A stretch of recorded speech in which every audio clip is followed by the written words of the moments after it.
Donc 13 novembre.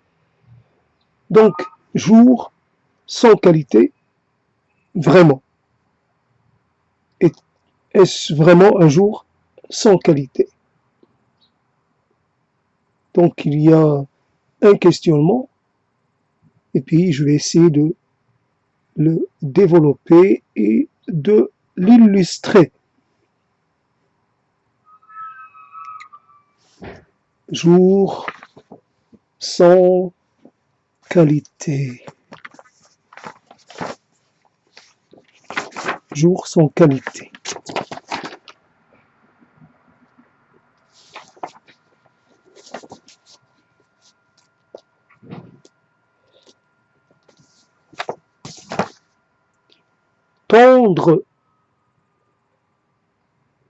Tendre sa main pour voir si, pour sentir la tessiture de l'air. Est-ce la même qu'hier? Est-ce qu'elle aurait changé? Vérifier si tout est comme auparavant. Ou s'il y a un changement, fût-il léger. Jour sans qualité. Je regarde, regardez, vérifiez si quelque chose a pu changer.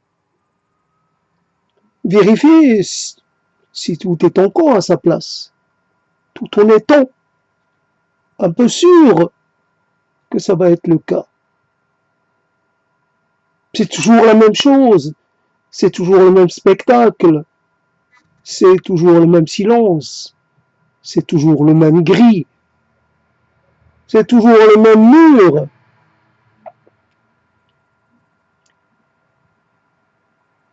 On aimerait que ça change, fût-ce en pire, mais le changement,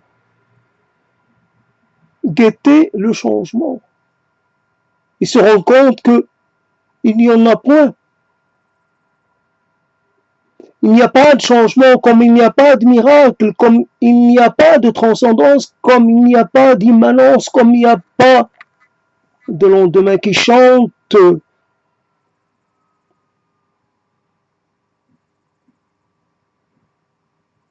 Même des lendemains qui déchantent. C'est mort. Ça ne fait plus rien. Ça cause ni regret, ni espoir.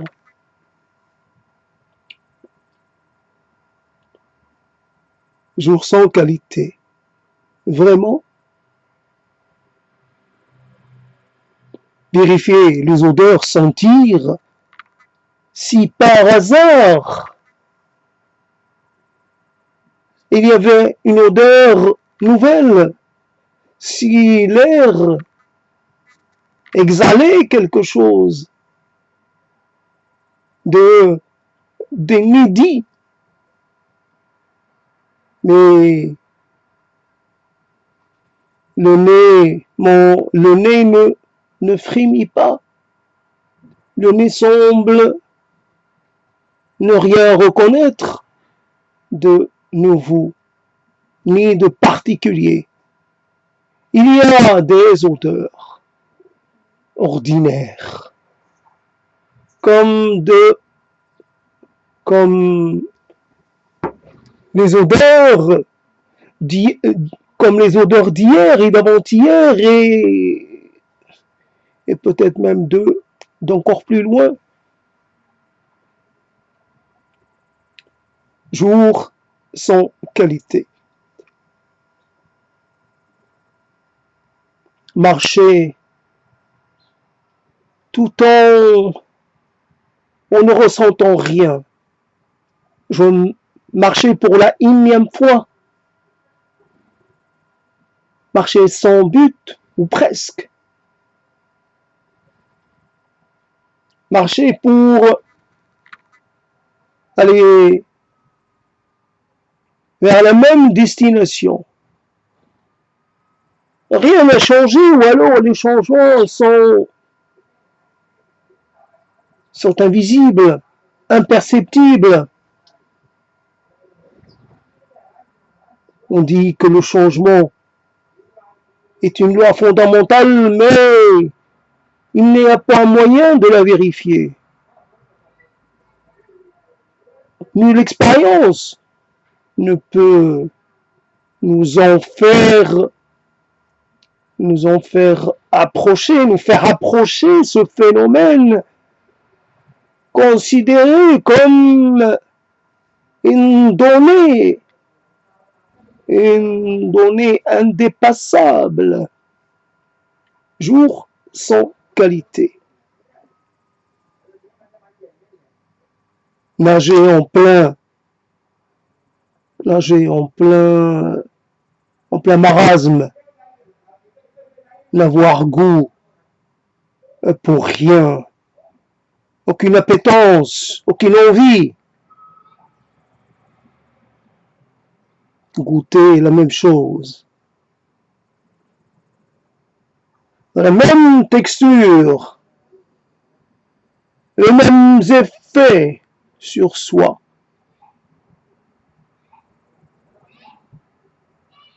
Ceci n'est point un paradis, c'est un enfer.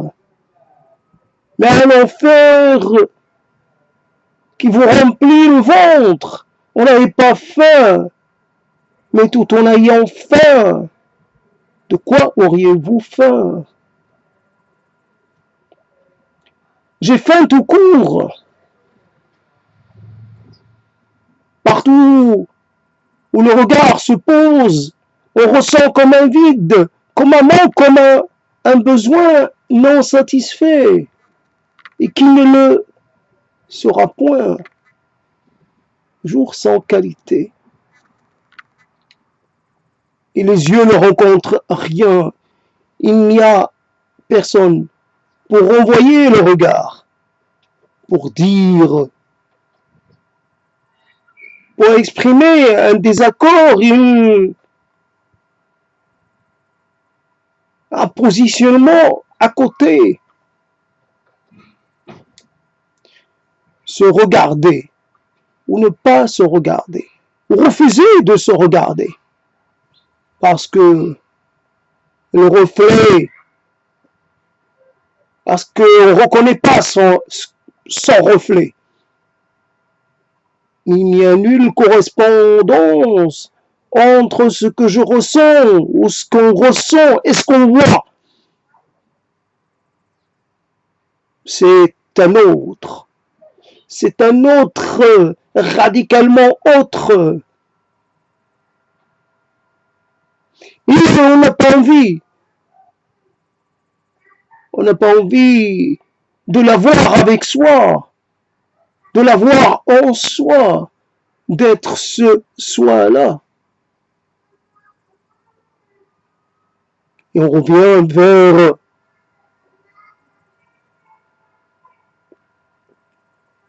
vers ce qui semble être sa place ordinaire, qui semble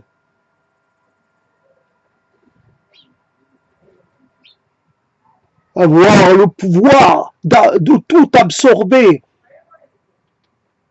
Ça absorbe l'énergie, ça absorbe l'espoir, ça absorbe les rêves, ça absorbe. Et ça prend tout, ça ne laisse rien. Ici on se décompose, ici on se meurt par petits bouts,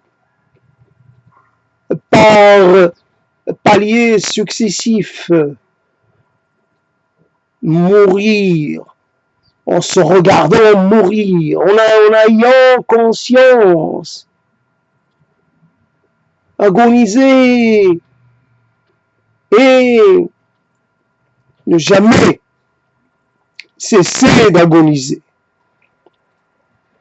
Le dire dans une langue ou dans une autre, l'exprimer, pas l'exprimer, le ressentir et quelquefois ne pas le ressentir. Un sentiment qui est là, enraciné, mais et il nous semble que quelquefois, qu'on l'a un peu oublié, et il ne se laisse pas oublier, il se rappelle à soi. L'agonie est continue, l'agonie est certaine, l'agonie est silencieuse, mais réelle, mais conséquente, mais perpétuelle. Jour sans qualité. Marcher sans marcher. Se déplacer sans se déplacer. Tenter de s'évader, mais se heurter à une limite. Se heurter à une barrière invisible, mais beaucoup plus solide que toutes les barrières réelles. Ceci est un obstacle. Tout ce qu'il y a de plus certain. Il n'y a pas moyen de le franchir. Ça ne marche pas. Les souhaits ne marchent pas. Les mots magiques ne marchent pas. Même les prières. On prie pour soi et les autres prient pour nous et pourtant, ça ne semble pas opérer. Le miracle ne vient pas. Oublier de Dieu et des hommes, oublier de la providence, oublier du destin.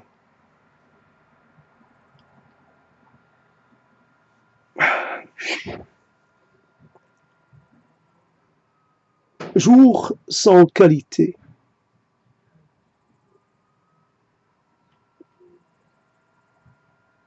Regarder sans toucher.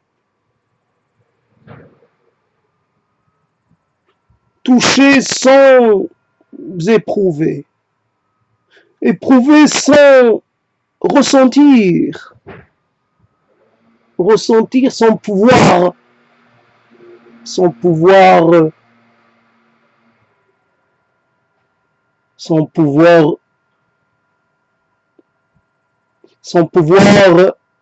non pas intérioriser, sans pouvoir assimiler.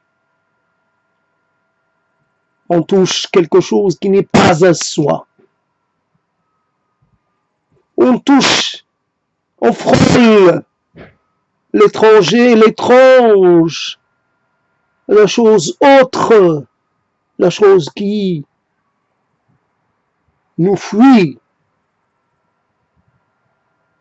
la chose qui se garde bien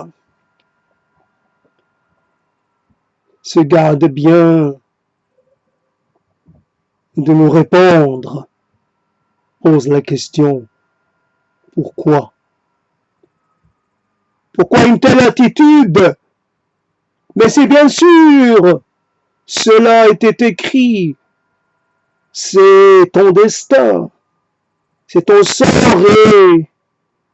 et tu n'en as point, et tu n'en as point d'autre, pas d'alternative, pas de salut, point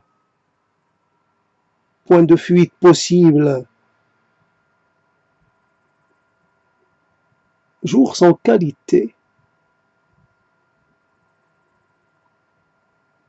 Certains frappent à la porte du destin.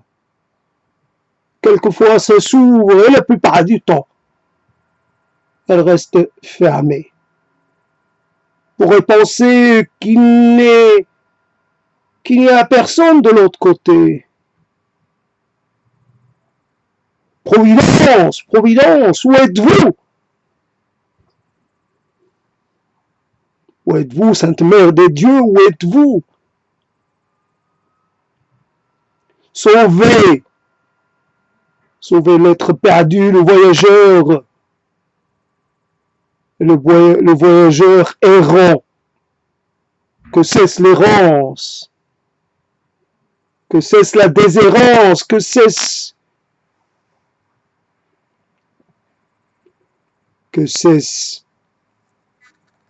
ce voyage, cette quête sans objet, inutile,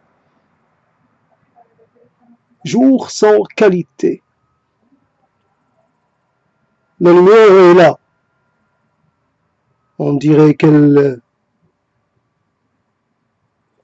revient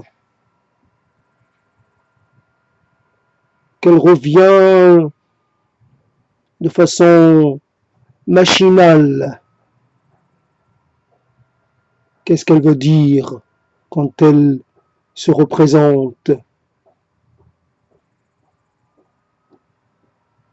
Parle-t-elle d'un ailleurs possible, d'un sauvetage possible, ou est-ce qu'elle est là uniquement parce qu'elle ne peut pas faire autrement, parce que c'est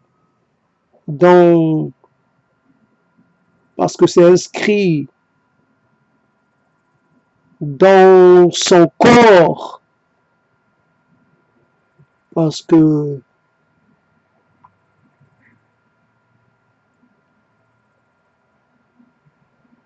doit faire elle aussi face, parce qu'elle doit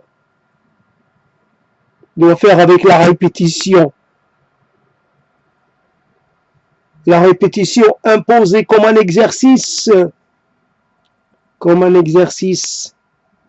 qui n'a point d'objet, qui n'a point de signification. La lumière, quand on y pense, c'est quelque chose d'extraordinaire. Voir la lumière au bout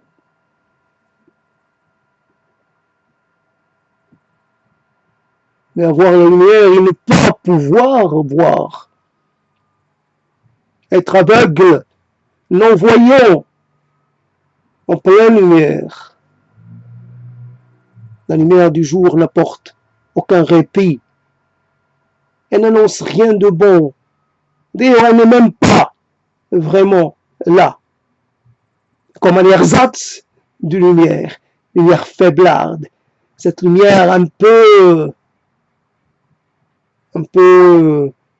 pas réellement là.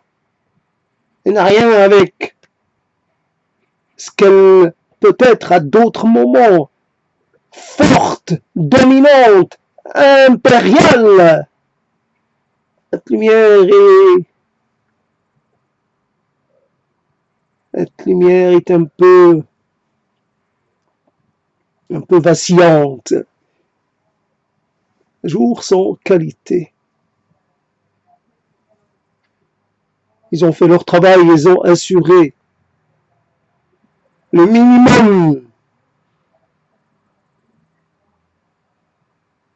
Mais ils recommencent.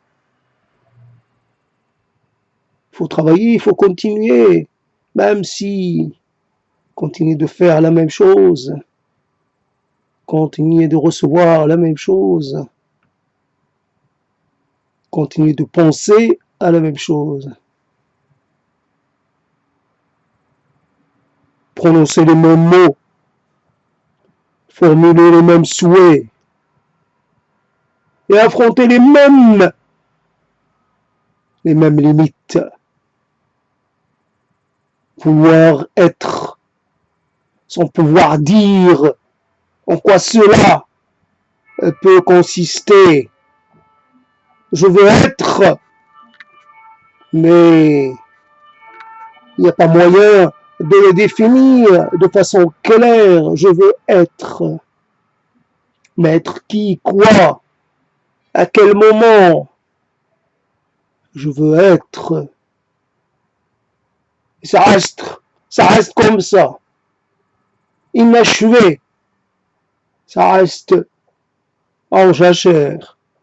Et l'être ne devient jamais l'être.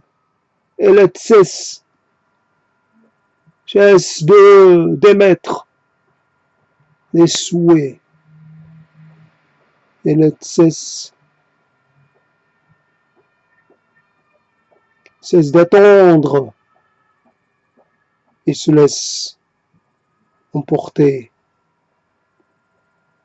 par le rythme, par un rythme trompeur, un rythme endormeur. Je suis dans la torpeur, je suis torpeur. Nul besoin de quitter cet état. Je suis bien dans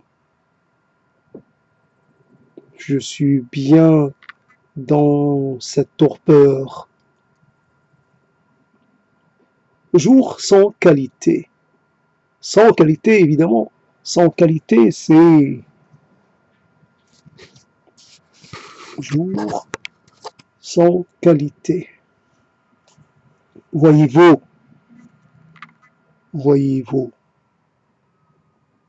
les infaites et d'autres défaites festoyer aujourd'hui et le regretter demain. Il y a des fêtes qui n'annoncent rien de bien. Certaines fêtes sont en réalité des sortes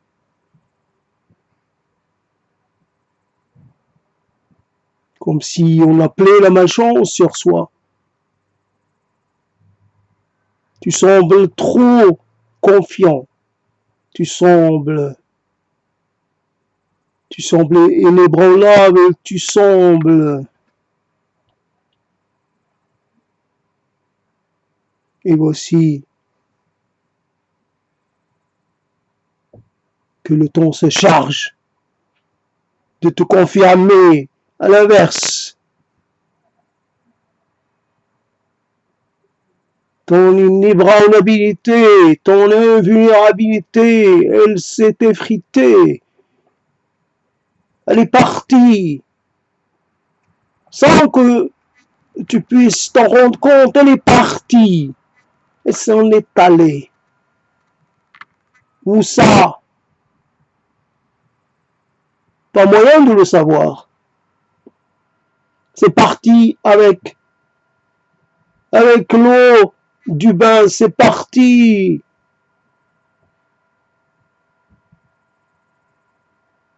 C'est parti avec l'heure du matin, c'est parti d'une manière imperceptible, insaisissable. On perd sa matière, on perd son pouvoir en être conscient.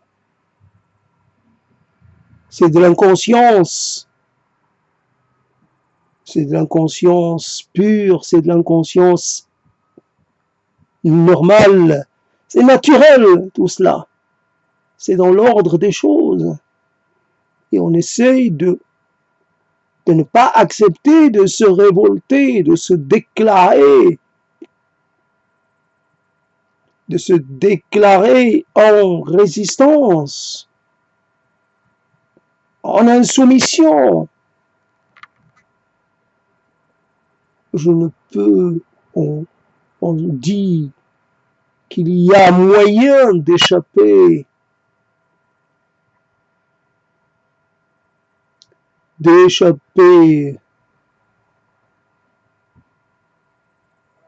à la loi, à la fatalité.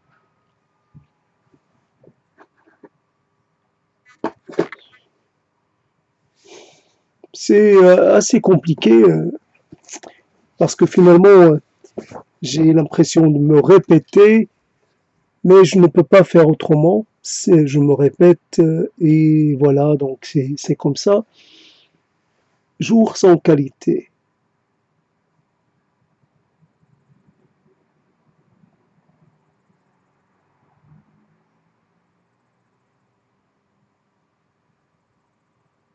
Ça tâtonne dans la lumière.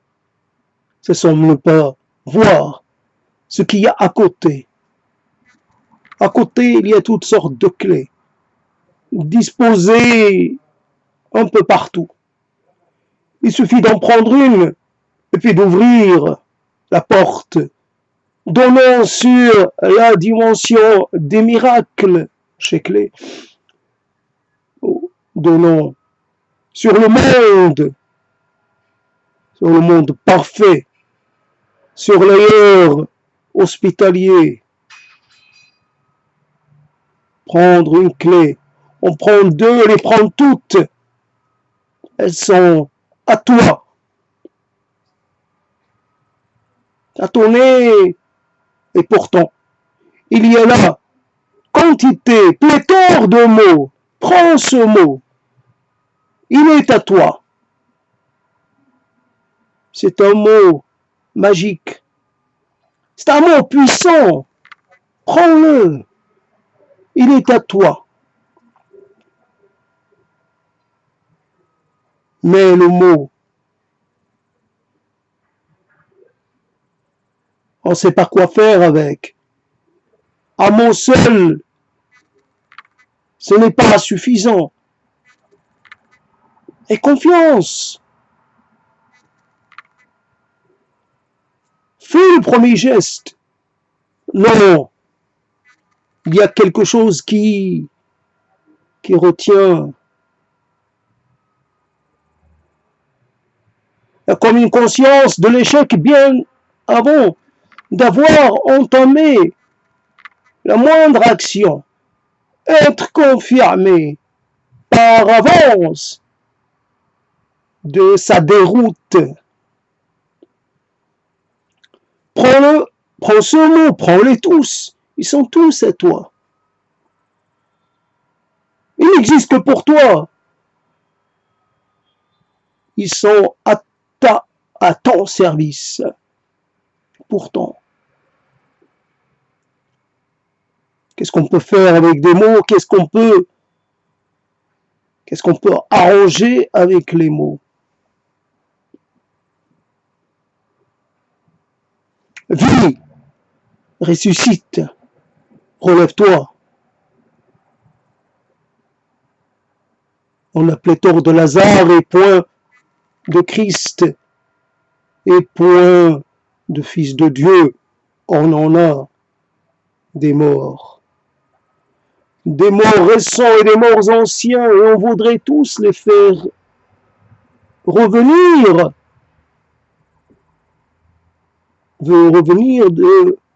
vers nous, revenir pour nous accompagner, pour nous raconter ce qui se passe de l'autre côté, nous donner leurs conseils et nous bien préparer à cette existence à venir. Le monde de l'après, le monde de l'inconnu, de l'inconnu parfait, de l'inconnu absolu. Est-ce qu'il y a moyen de jeter un coup d'œil, d'en avoir une petite idée? Pas moyen. Jour sans qualité. La mort. La mort. Un mot sur la langue, quelquefois pas plus que ça.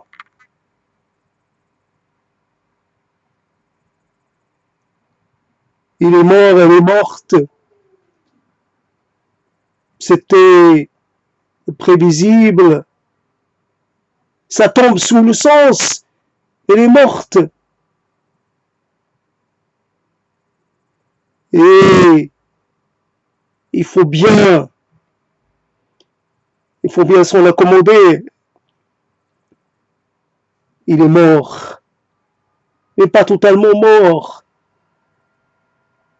Il est mort parce que, comme frappé par quelque chose,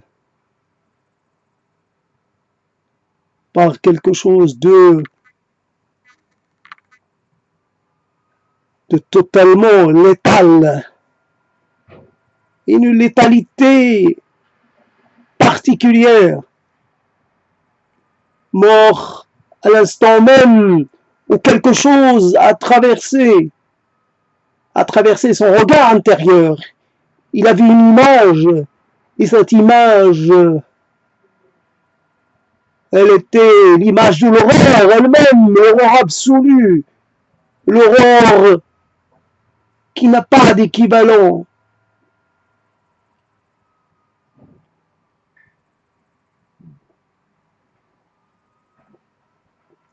Et il faut bien revenir de cette mort.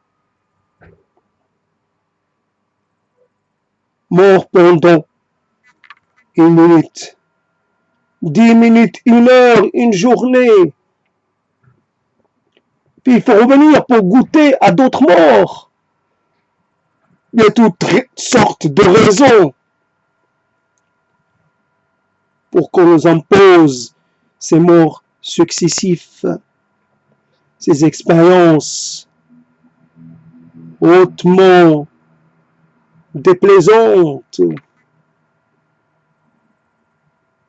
dépréciantes.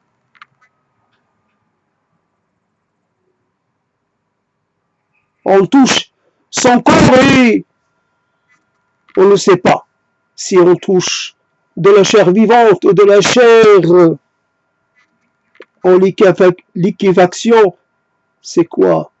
Qu'est-ce qui se passe en soi? Qu'est-ce qui se passe en toi? Pourquoi tes mots ne montrent pas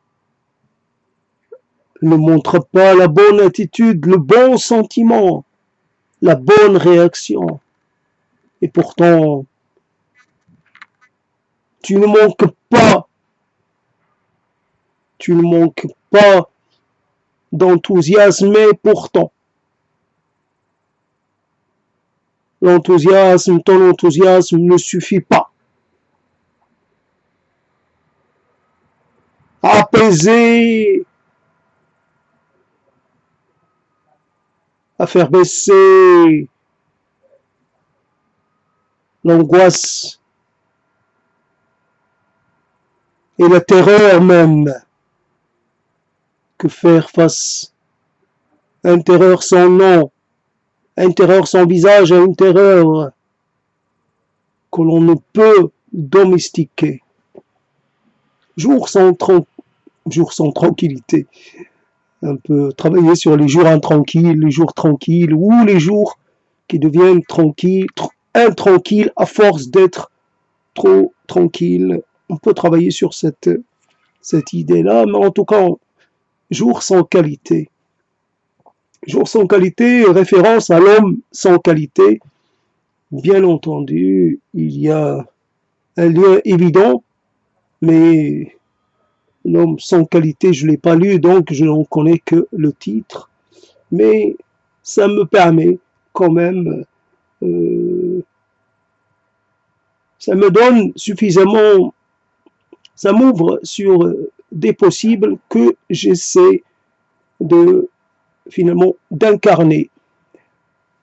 En ayant quelques difficultés, pour l'instant, je n'ai pas été touché par la grâce des mots, pas le dire, même si j'ai bu pas mal de café, mais mon corps est lourd, mon esprit englué dans quelque chose, et mes mots semblent hésiter à s'incarner. Voilà, quelque part, il y a comme une sorte de blocage. Mes jours sans qualité.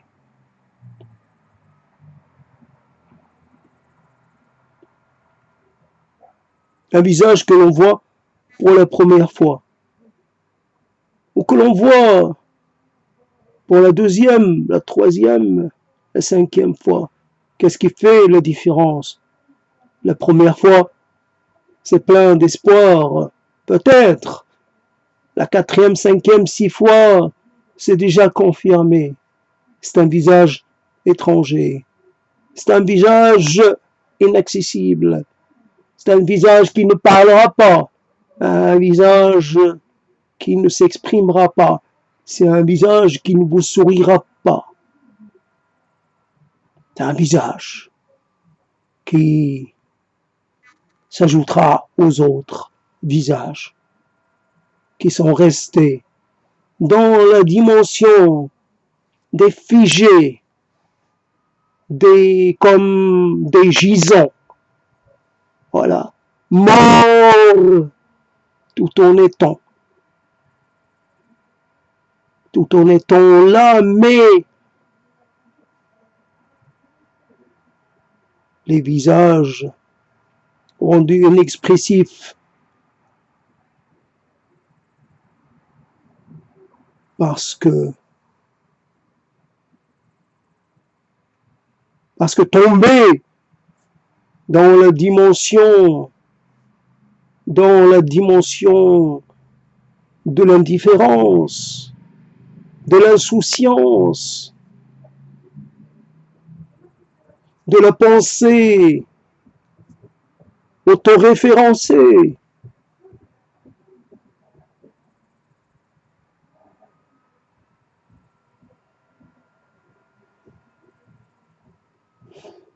Jour sans qualité.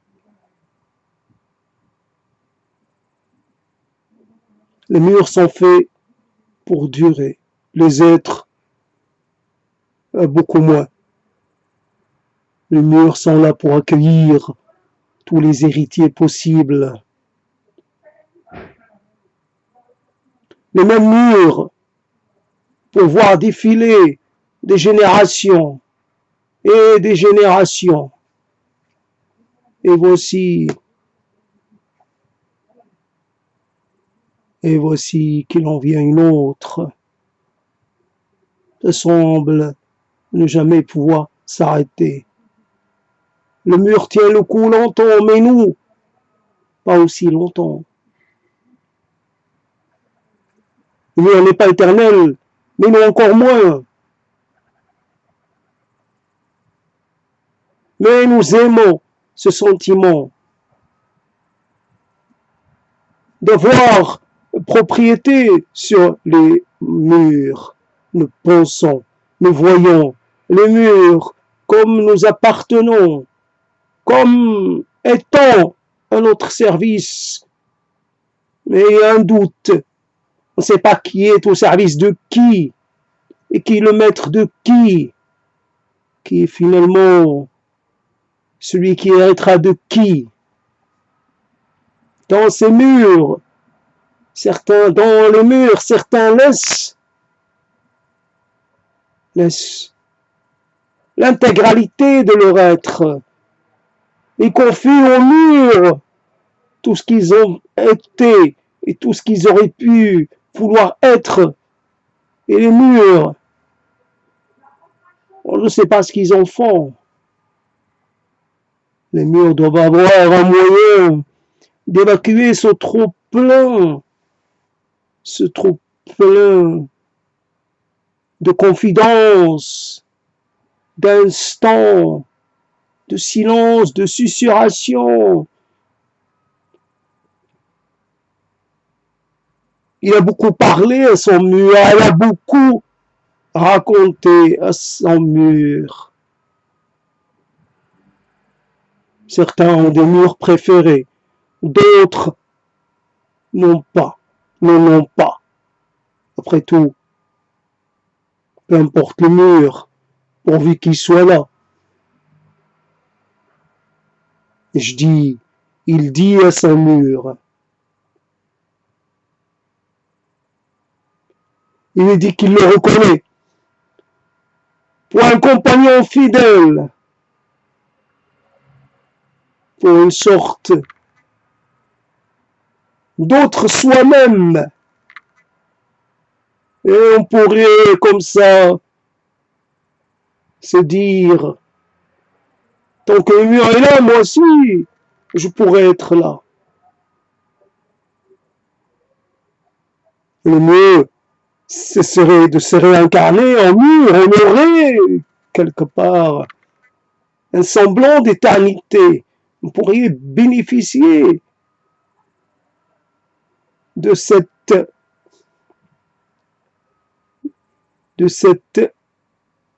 force et de cette durabilité qu'ont les murs. Et puis les murs semblent ne jamais être concernés par quoi que ce soit. Ils sont là, mais ils semblent ne jamais se laisser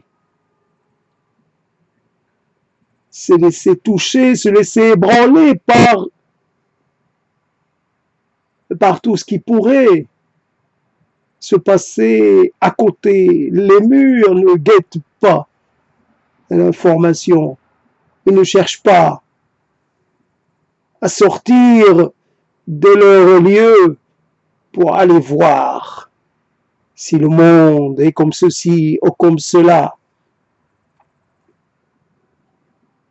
Les murs sont plongés dans un silence, mais j'imagine que ce n'est pas un silence vide, c'est sûrement un silence plein. Le murmure des pierres, le murmure des atomes de la pierre et les chants des pierres. Est-ce que les pierres peuvent se raconter comme histoire, comme saga, comme récit légendaire? Les murs peuvent avoir accès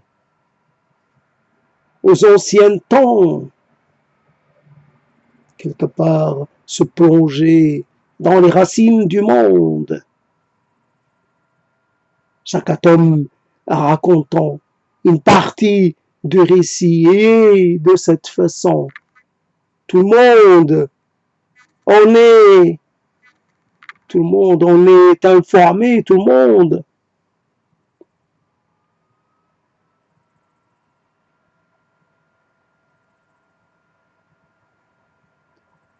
un jour sans qualité.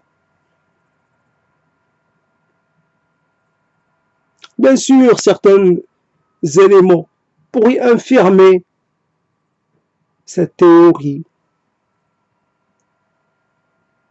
Il y a là comme une sorte de spécificité, de singularité, mais c'est de l'ordre de la singularité ordinaire, de la singularité circulaire, de la singularité attendue. Il n'y a point d'inédit dans cette affaire. Tout a été déjà dit, tout a été déjà formulé. Les rêves sont les mêmes, les espoirs sont les mêmes, les déceptions sont les mêmes. Les impasses sont les mêmes. L'impasse d'hier, c'est l'impasse d'aujourd'hui, peut-être un peu plus amplifiée. Oui, ce jour-là amplifie le sentiment d'inexactitude, le sentiment d'inadéquation, le sentiment d'une sorte d'existence à côté. Nous vivons des jours, nous ne pouvons pas les vivre réellement. Nous en sommes exclus parce que nous sommes qu'une partie du spectacle. Nous participons d'une pièce. Quel univers pour cadre. Quelle éternité pour cadre.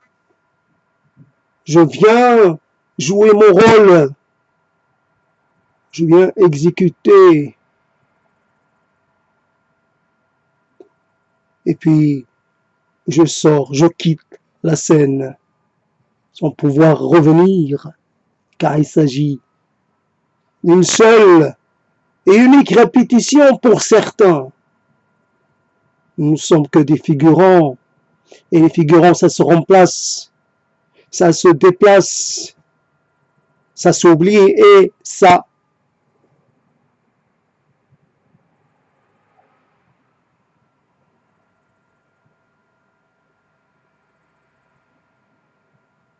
comment peut-on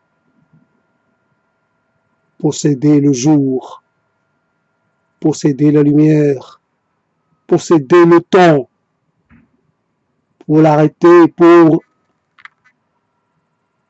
en faire un allié,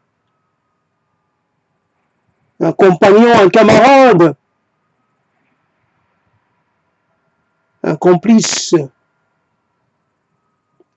Mais le temps est ailleurs. Mais le temps, il fait avec nous et sans nous, surtout sans nous. Le temps se fiche. Est-ce qu'on pourrait en faire ou ne pas en faire, le considérer ou pas? On déconsidère le temps si on veut. Ça ne change rien au temps. Le temps est ailleurs, toujours ailleurs.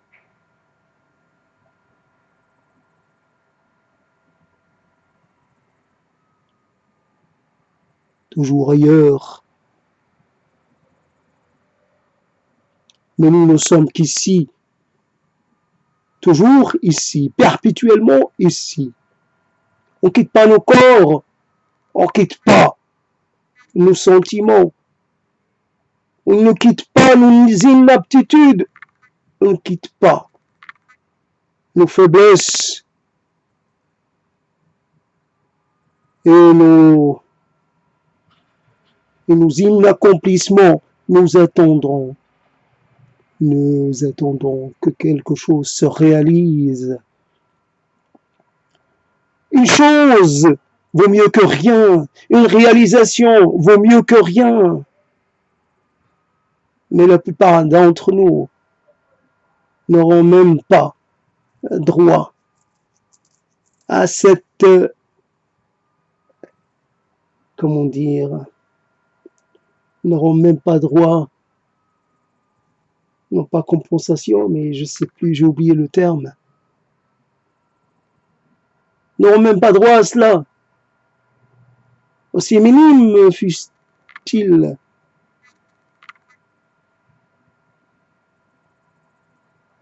Cahier de doléances n'a semblé retenir l'attention de personne. Les doléances se sont accumulées. Nous nous plaignons de l'injustice du sort, de l'injustice des jours, de l'indifférence des jours. Nous nous plaignons de nos indifférences à nous, de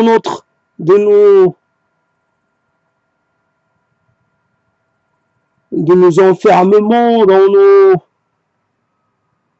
nos aveuglements, nous plaignons. Nous plaignons de n'être que ce que nous sommes, rien de plus.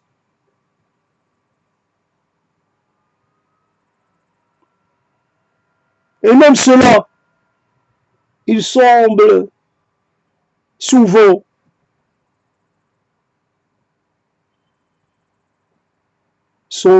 être touché par une loi qui nous échappe. Est-ce l'entropie? Est-ce autre chose? Il y a là une loi qui nous pousse, qui nous gouverne vers le toujours moins de force, toujours moins de rêves, toujours moins d'espoir, toujours moins de possibilités, toujours moins de corps, toujours moins de jours, toujours moins de lendemain, toujours moins vers le moins et vers l'infini du moins. Jour sans qualité.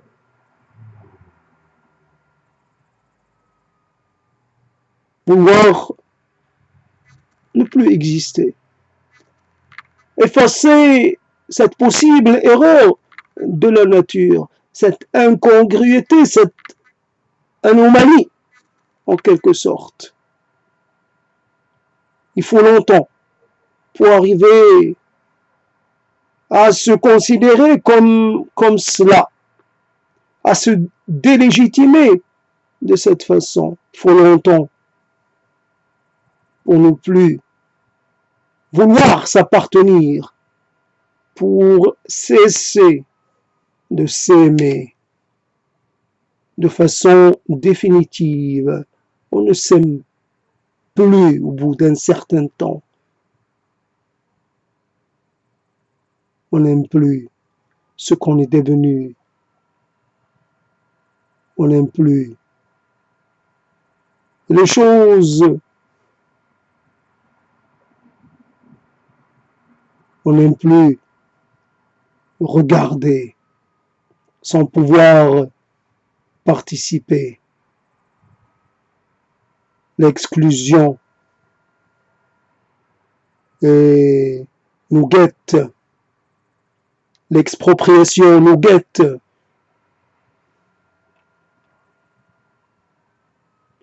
Pousser vers la sortie, peu à peu, gentiment, mais de façon, mais fermement. Tu as eu droit à ton temps. Tu as eu toutes les chances et puis voilà, c'est fini. Me laisse la place à quelqu'un d'autre. Il faut libérer l'air. Il faut laisser d'autres venir. Ils ont droit, eux aussi, de connaître, de faire cette expérience. Fût-elle celle de l'agonie progressive, chacun son tour.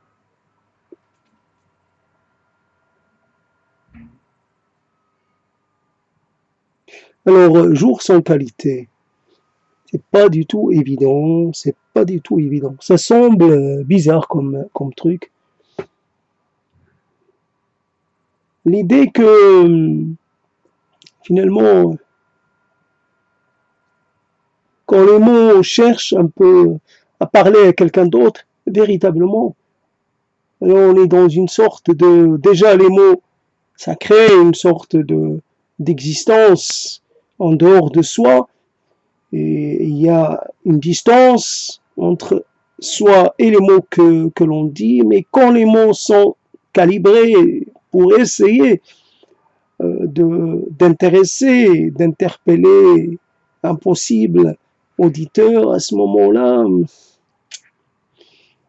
ben, il y a un désir de performance et quand ce désir est contrarié, la situation est un peu intenable.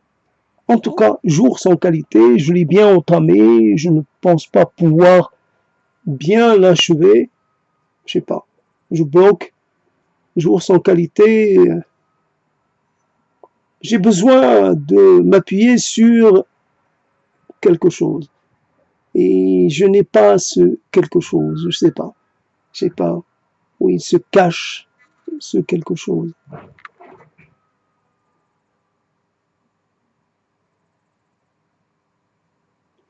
Mais bon, c'est comme ça. Alors, je m'arrête là et puis je reprendrai peut-être dans la même veine ou peut-être différemment, qui sait. C'est une histoire un peu compliquée tout de même.